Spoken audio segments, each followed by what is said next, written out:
having lived here in South Africa, obviously the SADC region is very well developed. Even better than the EAC? But I know I come from Kenya, and I think what East Africa has is that it had the East African community in the 60s and has just reinvented it. So they are slightly ahead.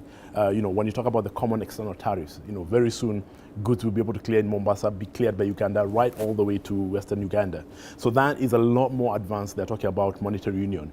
They're talking about free movement of labor, which is one of the biggest issues. So I would argue that it's slightly ahead economically and more friendly, much more friendlier business environment, but very closely followed by the Southern African region.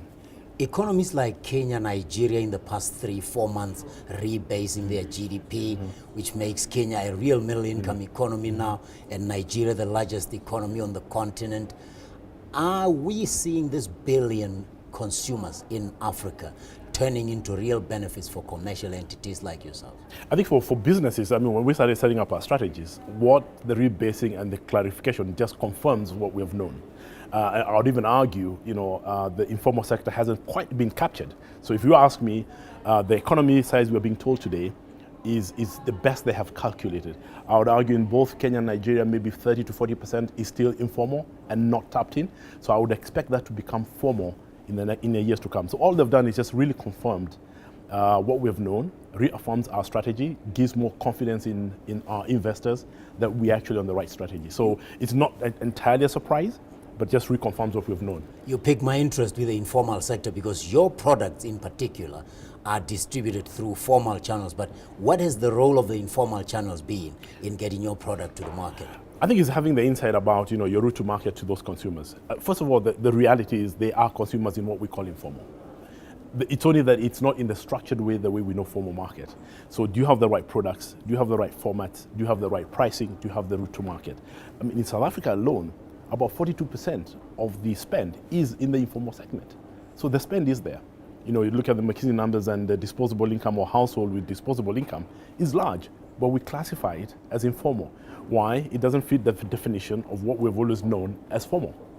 So I think we need to gray out that distinction and structure our route to market and our products to access those markets because they have a need for our products. Governance in Africa, a big factor, even at the SGF here, discussions that are happening about the role of governance. In fact, the responsibility of African leadership in getting governance to the level that is acceptable, that will allow this continent to really claim its place on the economic landscape.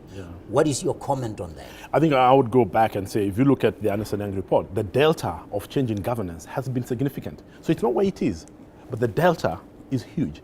Says we are going the right direction. And I think we all have a role to play. What gives me confidence, and we're going to talk a lot about the young people, the young generation that's coming up in Africa the last 20 years are demanding governance. So it's no longer a luxury for government to provide it. They believe it's their right. That's what's driving democracy. And I think it's moving in the right direction. I think governance and the delta we're seeing, Ernst & Young report, is actually moving in the right direction. Your topmost worry, what keeps you awake at night as a leader, the captain of industry as we close this conversation, what would it be if you could change it tomorrow? I think is a lot of people talk about Africa, the opportunities. I'm not sure a lot of people are talking about what happens to the youth in Africa. How are we going to nurture that talent? What is it going to be like in the next 20 years? The reason that worries me is that we tend to look at Africa in the lens of our generation based on the history of Africa. The 20-year-old does not have that history, and his expectations are very different. And I don't think a lot of people are looking at it from their lens 20 years ahead. And nobody has painted that picture, and that's what worries me.